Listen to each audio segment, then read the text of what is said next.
Dans cette vidéo, on va voir une des erreurs les plus souvent commises quand on parle d'arme à feu. La confusion entre la détente et la gâchette. Ces deux termes n'ont rien à voir et il est impossible d'appuyer sur la gâchette d'une arme. On appuie sur la queue de détente.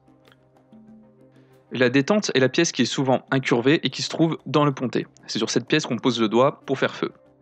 Quand on appuie dessus, on actionne la gâchette qui, elle, est une pièce interne qui est connectée à la masse percutante et qui va la libérer. On peut donc définir la gâchette comme la pièce immobilisant la masse percutante et dont l'effacement commandé par la détente permet le départ du coup de feu.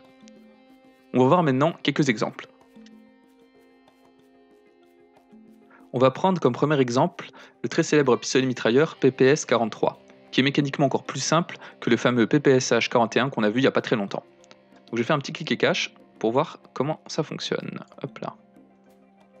Là, on voit notre queue de détente, et cette pièce-là, c'est la gâchette, qui retient la culasse en arrière, car dans ce cas-là, la culasse est la masse percutante. Donc quand j'appuie sur la détente, hop là, la gâchette va s'effacer et libérer la culasse.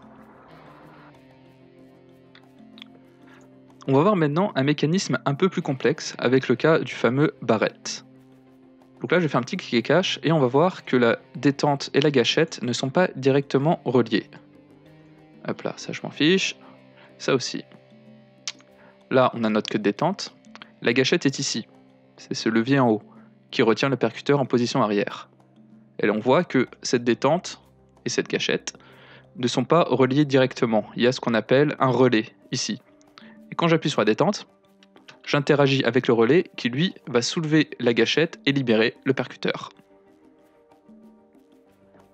On va voir maintenant le cas d'une arme qui n'a pas vraiment de gâchette à proprement parler.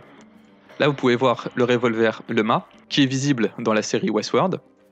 Donc là, je fais un petit clic et cache. Hop là. Hop là.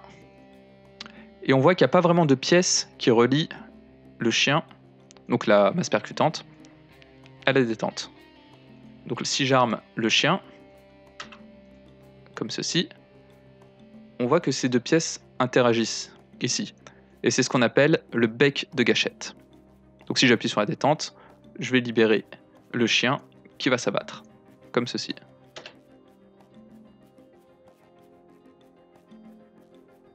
J'espère que cette vidéo aura permis de bien faire la différence entre une détente et une gâchette.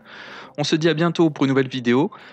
D'ici là, abonnez-vous si ce n'est pas déjà fait, et vous pouvez toujours participer au concours pour gagner l'une des 10 clés Steam pour le DLC Revolver de World of Guns. Il y aura un lien dans la description et sur la vidéo.